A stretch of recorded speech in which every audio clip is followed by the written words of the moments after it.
as a church planter, at some point you may go from 1 to 2 services. And so regardless of how close or far that might be for you, we wanted to give you 5 tips for how to schedule volunteers as you get ready for 2 services.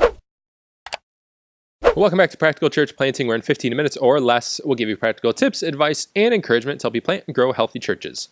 My name is Brian Androsian. Joining me today is Dylan Dodson. Mm-hmm. And today we're going to give you 5 tips for scheduling volunteers for 2 services. So 2 disclaimers. 1, as we've said in previous episodes, we're more of a fan of calling them serve team than volunteers. Yeah, but true. We're using the volunteers so everybody knows common language. What we're talking about. And number 2, you're like, 2 services, I'm just trying to plant a church.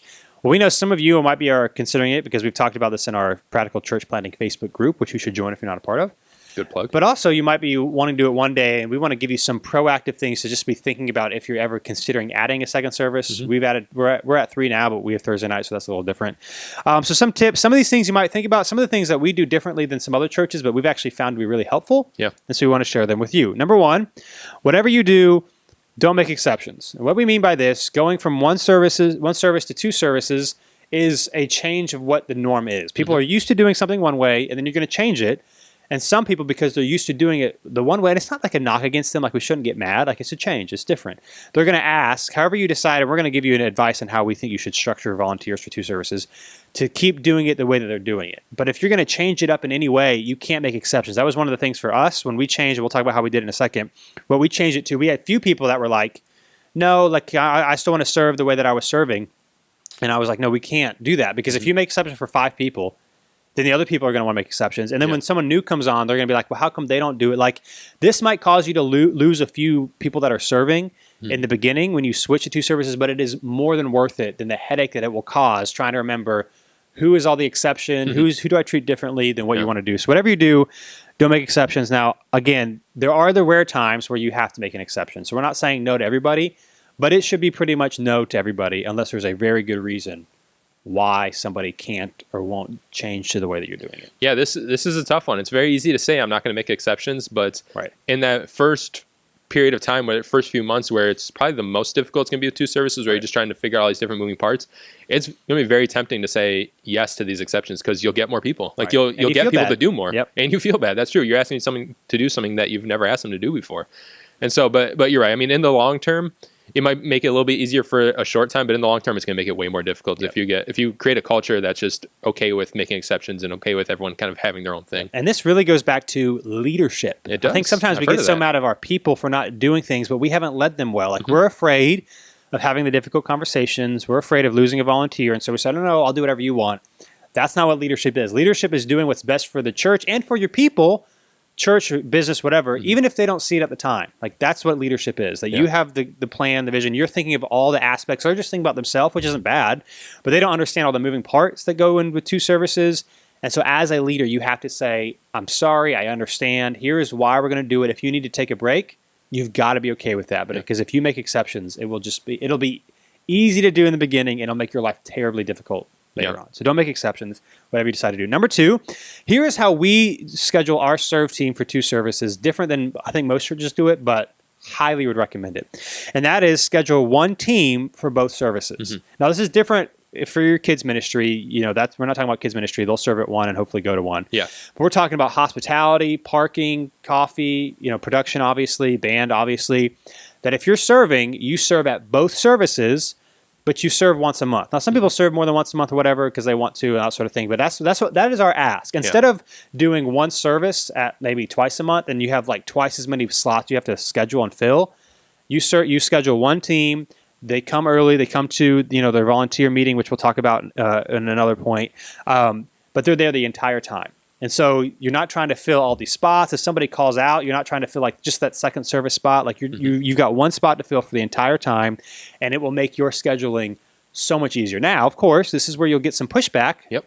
If you go to this model because you had them serving 1 service to now you had them serving 2 services. Of course, it's once a month, so hopefully you can explain it to them. For us, there were people that did not like it. There were some people that stopped serving. Pretty much all of them, except for 1 person, is back serving because this has become the norm, and now people are used to it because we didn't make exceptions. But we've just found it will save you a lot of just like going crazy to schedule 1 team for both services. And if you can take the time to explain what that actually means, I think more people than you think are going to be on board with it. Like for us, for the majority of the positions, they don't have to stay for the second full service. Although, not to change to break it, but that's actually changing now. So we're asking them to stay. Even for parking? Mm-hmm.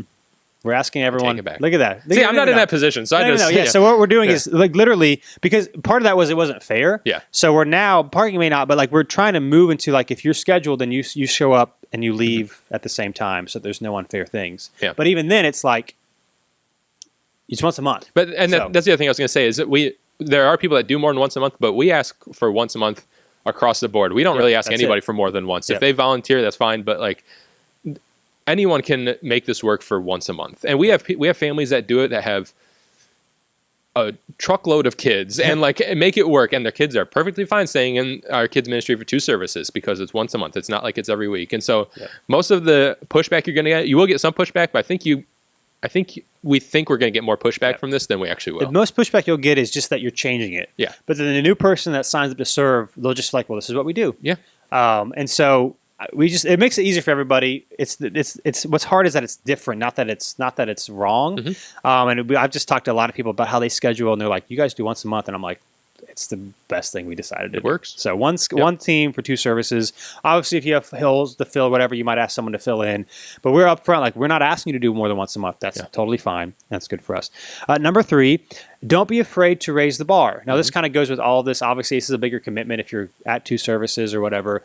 But I think sometimes, again, because people are used to the norm, when things have to change, we're afraid to ask more of people because we don't want them to defend them. We don't want them to say no. But then you're left with a lower quality. Mm-hmm. And things are different with 2 services. And you have to be.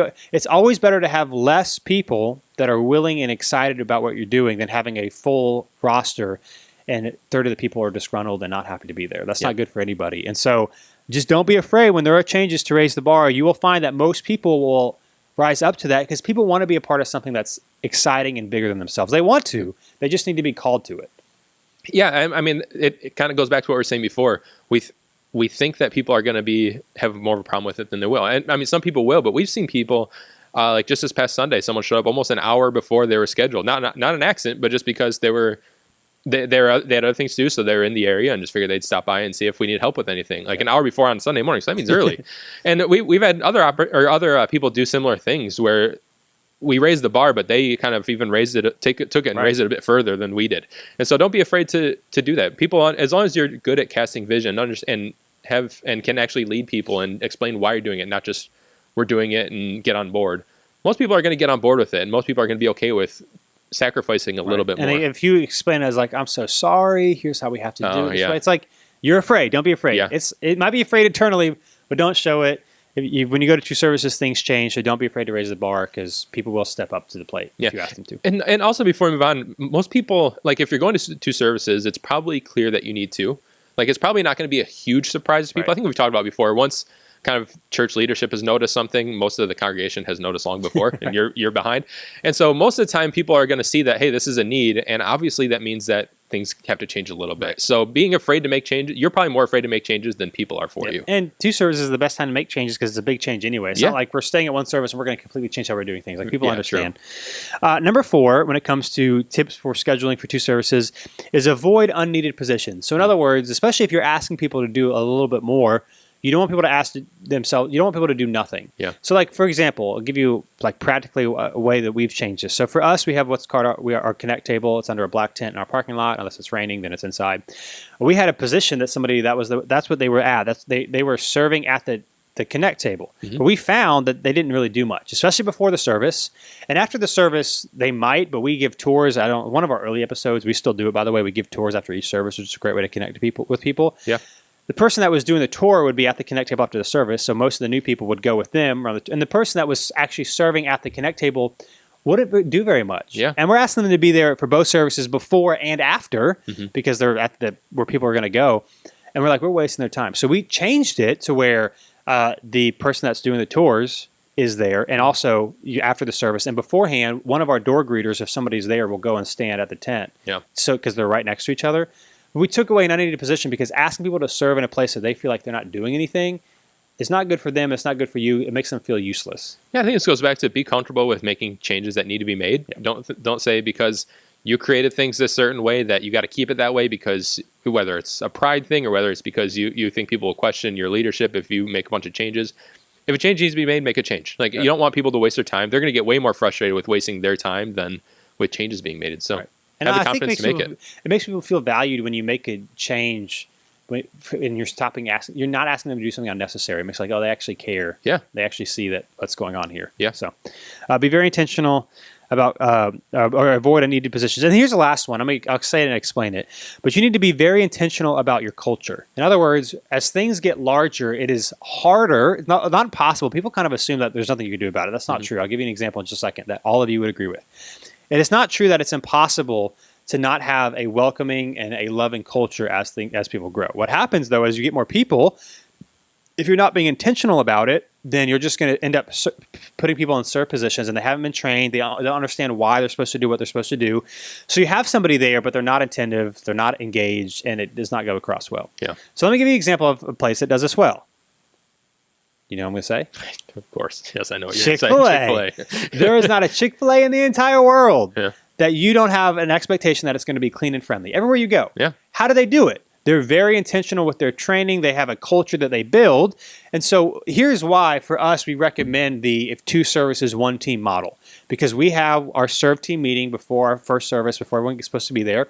When you have people serving at two services, having two serve team meetings is hard. You got to do it between services. People aren't really listening. Yeah. So that if you're serving, you know what's being shared that day. You know, you're getting a little nugget of inspiration of why we do what we do. If there's any questions, if there's anything that has to do with the services, like you know what's going on. You're being encouraged. You're kind of, in some ways, you're being re-inspired by the vision of why we have people serving in the positions that we do.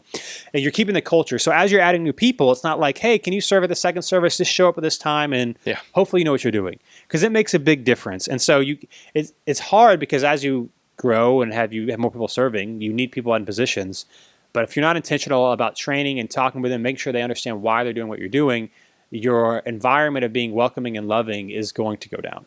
And I mean, just like we said earlier, this one is very easy to not do at times. Yep. You're going to have times where you have a hole to fill and you have someone who might be able to fill it, and it's going to be really easy just to shove them in there. They'll figure it out, sink or swim, whatever. It'll happen. And it may be fine, right. But long term that doesn't work. And so having that set up where no matter who they are, no matter, even if it hurts you as the leader a little bit in the short term, because you have to go a week without a position being filled, or maybe you have to fill it or something like that.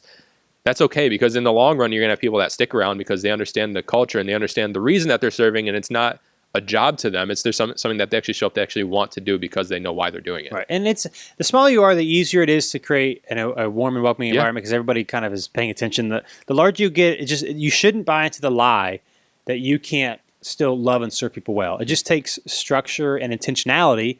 But it can, and it should still happen. Yeah. And you can do it. And no matter what your size, if you're big or small, it's so much easier to start establishing that culture now, if you don't have it, than in the future. Because whether you grow or shrink, the longer you go where it's kind of like whatever, kind of like the Wild West, where people just kind of do what they want. Or if you don't have this framework of the structure, and the longer it goes, it's going to be so much harder to kind of get everyone on the same page and get people doing things the way that it should be done instead of doing things their own way. So again, those were 5 tips for scheduling volunteers for 2 services. And if you didn't know, practicalplanning.com has got the show notes for every episode. Sometimes you might be listening to this, maybe you're driving, you're like, that's a good point. In the show notes, all of the points are there, so you can take notes. You can even listen to this with your team. You sure could. With your team. And thanks for being with us. Practical Church Planning. While we're in the moment of just telling people good stuff, leave a rating and review so more people can find it. And also, if you haven't joined the Facebook group, Practical Church Planning, it's where we connect with other people. Yep. And we'll see you next time on Practical Church Planning. Thanks so much for watching this episode of Practical Church Planning. Whether you're watching on Facebook or YouTube or Practical Planning, wherever you are, whatever you're doing, make sure you like or subscribe or do whatever it's telling you to do or should do on that platform. And hey, if you are so tired of looking at our ugly faces, but you're not tired of listening to our beautiful voices, then you can find our podcast if you just search Practical Church Planning on iTunes or Google Play. Make sure not to just find it, not just to listen, but to subscribe. Make sure you subscribe. Brian, tell them to subscribe. Subscribe. See you next time.